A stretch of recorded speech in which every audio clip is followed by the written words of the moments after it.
Hello guys, welcome to only my talks. రెండు తెలుగు రాష్ట్రాలలో ఎక్కడ చూసినా పుష్ప 2 హవా కొనసాగుతుంది. త్వరలోనే అల్లు అర్జున్ నటించిన పుష్ప 2 సినిమా ప్రేక్షకుల ముందుకు రాబోతున్న నేపథ్యంలో ఈ సినిమాకు సంబంధించి ఎన్నో వార్తలు సోషల్ మీడియాలో హల్చల్ చేస్తున్నాయి. ఇక ఈ సినిమా పట్ల ఇప్పటికే భారీ స్థాయిలో అంచనాలు ఏర్పడ్డాయి. ఇటీవల సినిమా నుంచి విడుదలైన చేసిన ట్రైలర్ వీడియో అంచనాలను మరింత పెంచేసింది. ఇక ప్రస్తుతం పుష్ప 2 ట్రైలర్ వీడియో సోషల్ మీడియాలో వైరల్గా మారడంతో ఈ వీడియోని వైసీపీ అభిమానులు మరింత వైరల్ చేస్తూ ఈ సినిమాకి పూర్తి మద్దతు తెలియజేస్తున్నారు.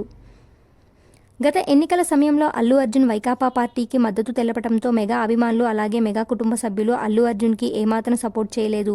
ఈ క్రమంలోనే వైసీపీ అభిమానులు పుష్ప 2 సినిమాకు పూర్తి మద్దతు తెలుపుతున్నారని తెలుస్తుంది. ఇకపోతే ఇటీవల ట్రైలర్ వీడియో విడుదల చేయగా ఈ ట్రైలర్ వీడియోలో అల్లు అర్జున్ చెప్పిన ఒక డైలాగ్, అలాగే ఇటీవల ప్రెస్ మీట్ కార్యక్రమంలో భాగంగా జగన్మోహన్ రెడ్డి చెప్పిన డైలాగ్స్ మిక్స్ చేస్తూ ఒక వీడియోను రూపొందించి సోషల్ మీడియాలో వైరల్ చేస్తున్నారు. ఈ సినిమాలో అల్లు అర్జున్ డైలాగ్ చెబుతూ నాది అనుకున్నది 7 కొండల పైనున్న 7 సముద్రాల వెనుకున్న సంపాదించుకొని తెచ్చుకోవటమే ఈ పుష్పగాడి స్టైల్ అంటూ బన్నీ ఓ డైలాగ్ చెప్తారు. అయితే ఈ డైలాగ్ జగన్మోహన్ రెడ్డి చెప్పినదేనని వైసీపీ అభిమానులు ఈ వీడియోని వైరల్ చేస్తున్నారు. ఇటీవల ప్రెస్ మీట్ కార్యక్రమంలో భాగంగా జగన్ పోలీసులకు వార్నింగ్ ఇస్తూ అక్రమంగా వైకాపా కార్యకర్తలను అరెస్ట్ చేస్తే మా ప్రభుత్వ అధికారంలోకి వచ్చిన తర్వాత పోలీసులు సప్త సముద్రాల వెనుక దాగి ఉన్నా పట్టుకు వస్తామని వార్నింగ్ ఇచ్చారు. ఇలా ఈ 2 డైలాగులను మిక్స్ చేస్తూ వైసీపీ ఫ్యాన్స్ ఈ వీడియోని వైరల్ చేస్తున్నారు. ఇలాంటి అప్డేట్స్ కోసం please like, share, subscribe OMT.